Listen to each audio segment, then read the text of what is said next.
All right, welcome back to The Hedge with Double D. The Hedge with Double D. All right, thank you for joining me. It's good to be back. I feel like we've missed a lot of these midweek shows, putting out the long form shows, so it's good to be back. We're doing NFL on this one, week 6. I can't believe it's already week 6. It doesn't feel like it's been that long. I feel like I've only just started betting. Oh, and watching, So let's see here. Colin, as always, I got my buddy Colin here. Thank you for joining me. Appreciate it, man. Yeah, we were texting the other day. It's like, hey, we got to start thinking about the NBA. It's 2 weeks away. It's like, wait, what? Crazy. I know that doesn't feel right. I never think about the NBA until Christmas Day. It starts on Christmas for me. Well, that's its holiday. yeah. That's when it really starts for me. That's really the first time I'll watch it, at least, honestly. I might watch some late games during the week here and there, but yes, we do. We need to put together a little something, some over-unders, some futures. We kept talking about when we're going to do the Lillard show, and he didn't get traded until football season, so we never really did the Lillard show with him getting traded. So we never even talked about the Bucks. I feel like we jokingly said like the Bucks or the 76ers or something to see him with a big guy like that. So here we go. And we got it's gonna be fun. I'm super excited. I mean, it's clearly the East is like, all right, is it gonna run through the Bucks or is it gonna run through the Celtics? Mm-hmm. But I know, and that's what we thought last year in the Heat. All of a sudden it came out of nowhere. But I don't think that'll happen again. I lost so many bets just through that Miami run because I just did not believe the whole time. And I love Jimmy Butler, but I didn't believe. But I mean, why would you? Honestly, they were so bad. But enough NBA. It's football. In the NFL, like I said, so this is a long form show. If you're listening right now, make sure you also follow us on like TikTok and YouTube and Facebook, all those things. It's all called The Hedge with Double D. You'll get all the short form picks with those. So if you just want like the minute long 30 seconds of all the picks for the weekend, those will come out on like Fridays and Saturdays. But this is where we really get into it. Really just got to. And you'll get a lot more picks here. Like we're gonna go through 1, 2, 3, 4, 1, 2, 3, 4, 5, 6, 7, at least 8 games here. And last week we were at 27-1. The one was a push. Yes, so 20 and 7 and 1. Yeah. Yes, with the Houston, coming in with the big push there. Well, it depends on it. I got it at 2.5, so I hit. Oh, yeah, mine was 2. So okay, interesting. Okay. But that was one of the ones I was watching closely. Just keep hitting those field goals. Slowly but surely. I think probably like the easiest one was the Pittsburgh Baltimore under. That was just like, well, this is hitting. That was such a sloppy game. If that Ravens hit, I would have hit a lot more. I would have hit like 2 more of my parlays, so that was annoying. But if they could just catch the ball, that'd be nice. So we'll talk about that. Actually, we're going to talk about them first. Because this won't come out until Friday. We're going to skip the Thursday night game. I think I like the Broncos plus 10.5 here. It's just a lot of points. I don't know how healthy Kelsey is, so I think I would take the 10.5 points there. But again, we'll just kind of see how it goes. This will come out after the game. So yeah, this would be a stay away for me. I mean, 10.5 is a big number, but I also don't trust the Broncos at all. Shouldn't, No, I'll take the under. I'll say that much. That's 47.5. Yeah, that's what. Yeah, I like that too. That's the only thing I would do. Because I'm thinking the Broncos will try to run the ball, keep it low scoring, minimal possessions. Yeah. And then, maybe. I don't know, but we're not going to put too much into that because that'll be done. So, we're going to start with the Ravens and the Titans, the international series. Man, I wish they did the Disney Toy Story broadcast again. That was awesome. That couple weeks ago when they did that, I will say I was super surprised at how funny and how cool it was. I watched for a little bit and was like, all right, this is better than I thought. If y'all didn't watch, hopefully they do it again. It was cool. Lots of good Toy Story references. little things. Whenever the ball moved, the claw would come out and pick it up, and like the claw and come out and pick up the ball and move it to the new like I yard didn't even line. know that was a thing. Dude, oh man. It was the Jags Falcons, so like 2 weeks ago. Oh. And it was the Jags Falcons game in London, and then on Disney Plus and maybe ESPN Plus. I watched it on Disney Plus. It was like a simulcast where it's literally like toys, but they're like football players, and it was like doing everything that was happening in the game, just probably like a 30-second delay or something like that. It was really impressive technology wise. Once they got it, it was messed up at first. It was cool. Yeah, and there was like little funny. The London games, I can't. It's 6 a.m. possible, out on the West Coast when it starts. Right. So of course, so you couldn't have watched that. I'll see the game. Yes, that's way too early. Yeah, you could. Yeah, so 6:30 for you on the West Coast. That's different. Yeah, for me, I love it. It's 9:30. It's like wake up. Oh, that's right. Football's about to start in here like an hour. Yeah. It's probably like you normally on the West Coast. 10 a.m. 10 a.m. all the 12 o'clock. It's fantastic. Sunday morning. Can't get better. Well, okay. Ravens, Titans. I'll start over, put the time stamp here so that people can skip all that mumbo jumbo we were just talking. Ravens, Titans. Okay, so what I saw was the Ravens traveled Tuesday or Monday, but they traveled, I think, Tuesday, 3 days of or traveled Monday, Tuesday's a rest day, 3 days of practice in the game. Titans are coming in Friday like the Bills did last week, and obviously the Bills didn't play that great. So I don't know, maybe that'll affect people if you're there longer. I kind of think that's an advantage for the Ravens, I would imagine. If you're there longer, that's got to be an advantage. The Ravens are -4. This has kind of gone back and forth from -3.5 to -4.5. Sitting on -4, depending on where you're looking. Over under 41.5. I've gone back and forth on this a lot, Colin. Big thing is I'm drawing a blank. Titans coach name, Vrabel. I feel like I stay away from him when he's a favorite. Like I went to the Colts last week, but when he's an underdog, I love him. At least points, against the spread. And I'm pretty sure he has good stats for that. So I love Vrabel against the spread. So that makes me want to pick Tennessee, but I don't know. Baltimore's a better team. I feel like if they had caught the balls and won by like 14 like they should have last week, this would be like a -5, -6 spread. So that -4 scares me. What are you thinking here? I think no matter what you do, put the under on it. If you're going to two-way parlay this thing, definitely take the under. I don't see how they get to 42 points. I'll take Baltimore -4.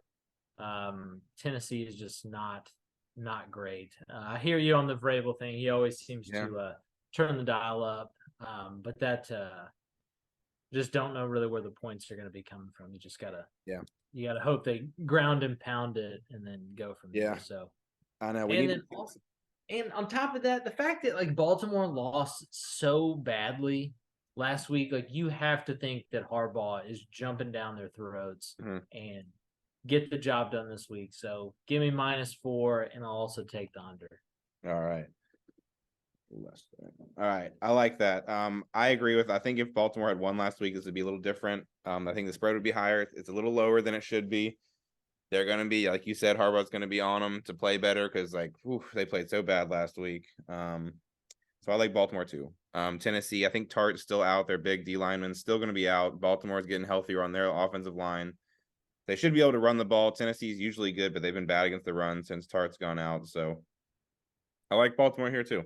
And I like the under because I think it's going to be a lot of running. So Baltimore -4, under 41.5. Book it. Book it. Lock it in, Bob. All right. Colin will wake up and see if it hit. All right. Minnesota, Chicago. If you listen to the last episode, the recap from Monday, they were just saying Justin Jefferson's hurt. They don't think he's gonna. Well, they don't know if he's gonna play, but they're gonna be careful. So I told you to go ahead and jump on Chicago +3 before the line moves, and here we are. It dropped down to -2.5 quickly, but now it's back to -3. So I don't know. I'm surprised there. I'm surprised it still hasn't moved. Chicago's bad. They're one of the worst teams, but Minnesota hasn't been very good. And without Jefferson, that's like their offense. So I still see this being a high scoring game because Minnesota will still score. Cousins will find guys. They'll throw the ball. They'll move it around. But I like Chicago with +3. If I'm getting 3 points, I like that. At home, the home doggy +3. Chicago's got some momentum. They've played better the last couple games. They finally won. They've got, they were Thursday night, so they've had the 10 days off. I like Chicago +3 here. What do you think, Colin? Yeah, I think that's a good bet. I'm gonna hit the over on this one. I think Minnesota just kind of spreads it around, and Chicago probably plays a lot of man of just like, hey, let's see who can beat who.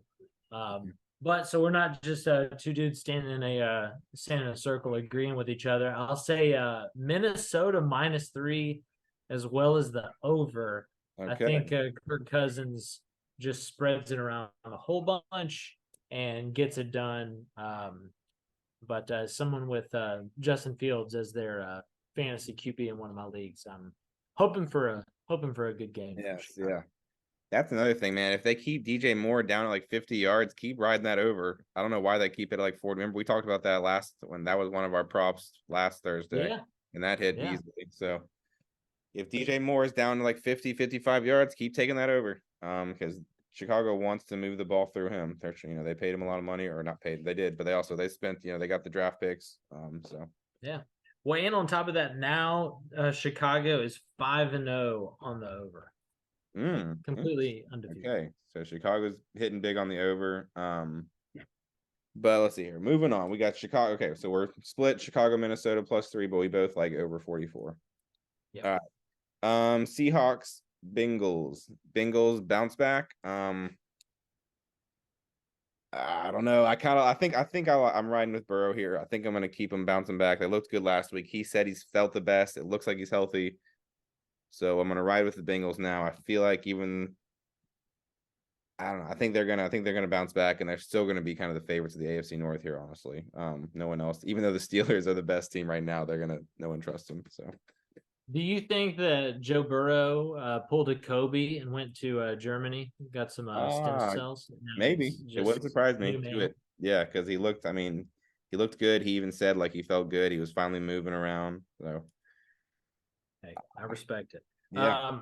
I think this one, honestly, like I'll go with you on the Bengals -2.5 because DK Metcalf has still been nursing a rib injury and he didn't practice today on Wednesday, or excuse me, yesterday on Wednesday. So yeah, I'm gonna go with the Bengals -2.5. You can tell I'm not completely sold on it. Yeah. And then I'll also go under on this one. Okay. Well, I'm going under a lot, aren't I? I'm going staying away from over under. All right. Yeah. Carolina, Miami. Sorry, Carolina, Miami. -13.5 to Miami. I like that. I'm gonna ride that. That's a huge spread, but Miami's good. I'm gonna ride that. They should have won by more than 15 last week against the Giants. I think and Panthers were bad. Yeah.